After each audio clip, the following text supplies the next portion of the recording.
Welcome guys to episode 2 on the Women's Football Huddle. This week we're going to be breaking down that battle of the bridge with Chelsea versus Arsenal at the weekend. We'll also be looking at some discussions around what the WSL and the lower leagues are looking to do and shake it up a little bit.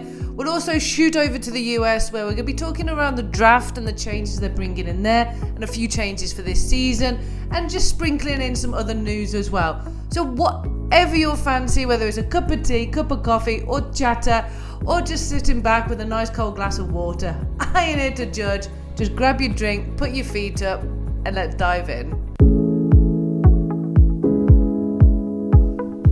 Well, bloody hell, I've just realised in this video today there's probably going to be a lot of claret, only more so in what I'm wearing and in the picture than actually on this video, as there's not too much to shout out about Aston Villa at the second. We do have a new manager, which I might touch on a little bit, but apart from that, as a Villa fan right now, there's not loads to shout about. So anyway, moving on from that part, we're going to go straight over to Stamford Bridge, where they have a lot to shout about. What a start this January it's been for them already. Absolutely banging in some goals, beating their nearest rivals, and also securing $1 million player, one of the best defenders I think Emma Hayes said she's ever seen, which is some praise from someone like Emma Hayes, but also smashing that transfer record like they did last year with Maya Ramirez. So let's jump into it. Let's go over to Stamford Bridge and break down that game. Before I dive into the game, I've got to give a big shout out to all the fans that made it to the game. All 36,000 of you. All 36,000 of you. You guys, you did that. In that absolutely diabolical, and if I've got some clips, I'll play it now, of just the rain that was teeming down yesterday. There's a storm hitting Britain right now, if people didn't know about this. And for those 36,000 plus people and fans that turned out to watch this match, I fucking salute you, right? You are a pure core fans that made it to support Chelsea, and at least they didn't disappoint you in a draw or a loss. But hats off to you. And also shout out to the BBC as well for putting it on prime time on Sunday. It's really good to have that support as well. So much love and much shout out to all the supporters and fans there for making it what it was. Well, for those who didn't watch it, and even if you did, guys, I mean, it was billed as the real battle between the two, thoroughbred teams within the WSL. And if you look at the championships and everything they've won over the years, they really are the two pinnacle of the WSL, women's football in the UK. And it was Renee, who was the new kind of challenger coming in with Arsenal, steadied the ship after the absolute joke of a Jonas episode. And then you have Bompasta, who's just kind of taken over the helms from Emma Hayes and is just steamrolling through everybody like a hot knife through butter. Couldn't give a shit. Get out of my way. We're just going to take the WSL. And I was really hoping that Arsenal would win this. I put it in my prediction. I was hoping, my heart was ruling it that they would take it 1-0. But my head should have listened to it and said a Chelsea win. Now, I don't want to say it was plain sailing for Chelsea, but looking at it on paper and looking at the game, Chelsea were allowed to have over 20 attempts on goal, and I think they had at least 6 big chances as well. Arsenal, you just can't allow a team of Chelsea's calibre to do that. You will get beaten, and they did so here. Arsenal, you also can't allow, I know when your team's getting tired, but Lauren James, of all players, to waltz into your box and get tackled.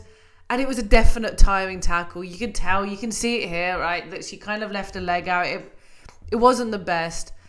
And then up steps Guru Wrighton to slam it into the net. There was no doubt. I'd have put my house on that. But overall, Arsenal, they had chances. Russo had a few opportunities to take. And if you don't take them now at this higher level, you are going to get punished. So overall, it was a clear indication of the difference between the two teams at the end of the day. Chelsea with all the opportunities, Arsenal labouring and just trying to get over the line, and Chelsea kind of not running away with it, but, taking that dub in the end. And I can't help but think, is this indicative of the difference between the two teams at the moment, right? You've got Arsenal in one camp who have amazing attendances at the Emirates. They've got a huge fan base and huge backing and a huge history within the WSL and the women's game as well. But there's just something that's not quite clicking.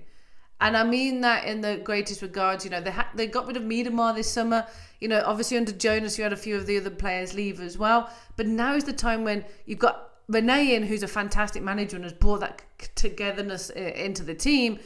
We want to start seeing bagging, and the fact that they haven't brought anyone in during this transfer window does bring in a few questions themselves. So let's see there. I'm not too sure what you guys think. Is this a questionable period potential for the next few months for Arsenal, especially if they don't get into the Champions League places? This weekend they play City. That is going to be one absolutely monumental game, purely for the factor that City could pull 4 points ahead, or Arsenal could leapfrog them back into the Champions League and get things going again. So that's going to be a spicy one there. But going back to the Battle of the Bridge, I think overall Chelsea, again, just showed their dominance. They did have to grind out a win, not quite. They had all the opportunities there, but they got over the line. They got that win, and they've got their £1 million player, and they really are just going to, who the fuck's going to stop them? I don't know. Let me know in the comments. Do you think anyone is going to stop Chelsea? Do you think Arsenal really do need to step it up in the transfers? Let me know. As I mentioned there, do let me know in the comments, and do hit that like and subscribe if you are enjoying this content so far, and we'll move on to the next part. I am super excited to talk about this next bit, as my inner child is just screaming with happiness to see that Panini and the WSL have teamed up again off the back of, the very popular sticker collection that they did over the last 2 years, to now bring in the Adrenaline XL. Now, without giving too much of my age away, when I was a kid, I used to love going into the playground and going need, got, let's swap, and doing all of those trades all the time and spending far too much of my parents' money and all of any pocket money I had on stickers. And now we've also got it in the Adrenaline XL trading card platform as well. And they aren't messing around in how they've done it. They've got your golden ballers. So you've got Lauren James, Alicia Russo, you've got Grace Clinton included in there.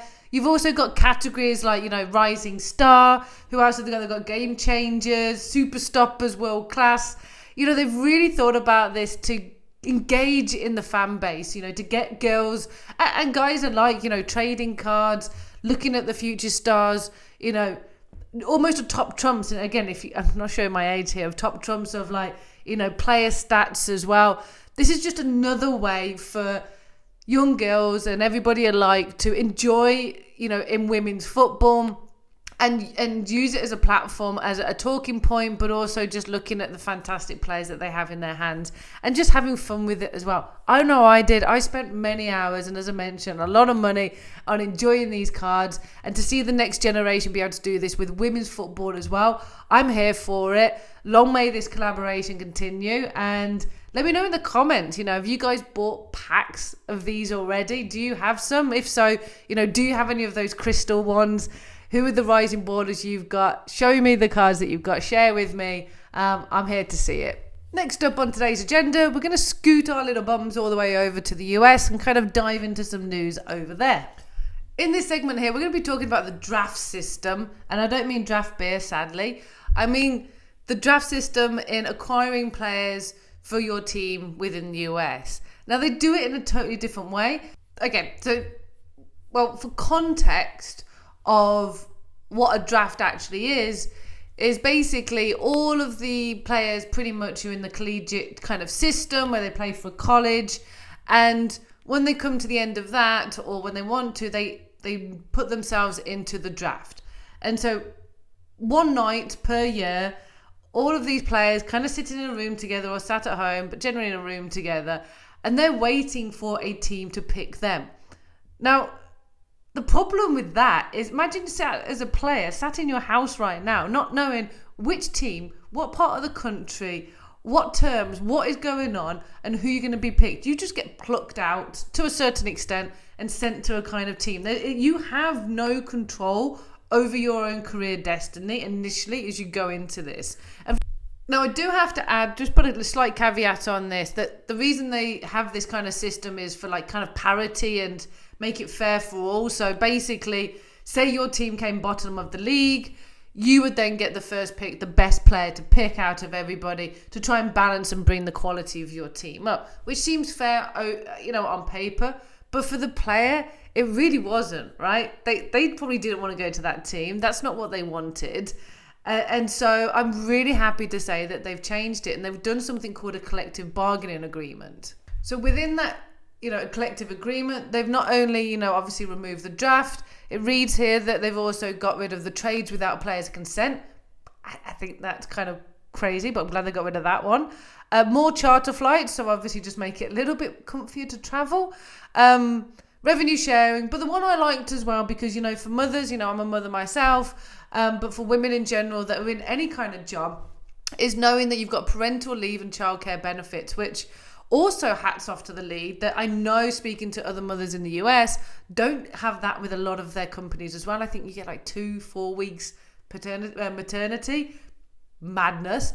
But the fact that they'll be given that, and they're really starting to look after their players and put the player welfare first and foremost to a certain extent, and giving that power back to a player is going to attract the best talent to stay there, right? If you had an option, if you've got to think of it this way, to go to a team that, puts your interests first versus a team that didn't, I think it's a no-brainer. So the league coming together, this collective bargaining agreement, is going to strengthen their team. The teams. Additionally to that, I think it came at a time where, the US realized that their stronghold on being being the best team in women's football was starting to weaken a little bit. They had their worst World Cup ever, and things just kind of seemed to be slowing down within the leagues.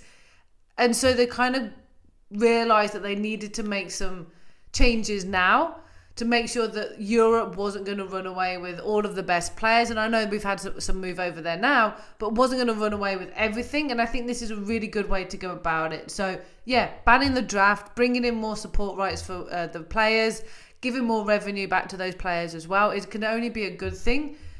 I mean, what that looks like for the draft the lack of the draft and how that works for clubs over the next few years, we'll start to see that. But I see this as a positive step that also shows that continual reinforcement and support that's going into women's football. That's also showing the younger girls that, this is a pathway, that you can have this as a career, and you are going to be supported within this as well. And I think it also allows that, if you're one of the best players coming out of college, you don't get picked by whoever team. You now have a bit of a bargaining tool as well, where you can speak to other top teams and say, hey, I might want to go to you, I might want to go to North Carolina, I might want to go to San Diego, wherever. You can start now deciding where your career is. And for young girls coming up and seeing that, I think that's an extra motivation, to be the best, because then you get to pick where you want to go. And having that control over your career can only be a good thing. So well done, US. That is some really positive news over the last few months that we've seen coming out of there. Nice one. And last but not least, in this video today and our world news is discussions around the WSL and FA's proposal to add their B teams into the lower leagues. So the proposal is to expand the lower leagues, particularly between Tier 3 and Tier 6, and adding in the B teams into those tiers to add more competitive. So they're looking to move from about 360 odd teams up to 420, which is a significant jump up in the number of teams. But what does that really mean for those teams that are in those tiers? For me, I think this is a double-edged sword, because it can go one of two ways, right? The lower leagues have been asking for an expansion for a while, to add more teams, add more competitive, add more games into the leagues. But I don't know if adding it from, Chelsea's, the Arsenal's, the Man City's, their B teams that have, so much more money available, and the quality could just be such a wide gap that, teams in the lower leagues are getting battered 5-6-0 each week, which obviously takes away kind of, their confidence and their belief in their own abilities. So I'm worried from that aspect. If we just take the FA Cup as an example, you can see here the larger scores for the WSL. And I know that these are the full teams, but I expect still the B teams to be a lot better than some 3 Tier 4. So could it just be that they're going to get, like I say, battered at 5-6-0 every game? However, going back on the other flip side is, adding in more eyes, teams and fans might go to see more games within the lower leagues, bringing in higher attendances because the Arsenal B team are playing, or the Man City, etc. are playing in those games. So it really could go either way. And I'm excited to and intrigued to know more about what the WSL and the FA propose over the next few months once they've spoken with all the teams. So watch this space. Let me know what you guys think in the comments. Do you see the expansion being a good thing, adding in the B teams? Do you think they should just expand the lower leagues and have it grown from the bottom up rather than the top down? Or should we just keep the status quo and keep it as it is? Let me know, guys. I really want to hear your thoughts on this because we're all together, within the football world. And as I say, all good things must come to an end. So that's where I'm going to end this video today. If you've made it this far, thank you very much, guys. Again, do like and subscribe. I'll be putting out another video next week. And do watch out for my shorts on Thursday, Friday this week, talking about predictions for this weekend's fixtures, especially that Man City Arsenal one. Have a great week, guys. Bunch of legends. Much love.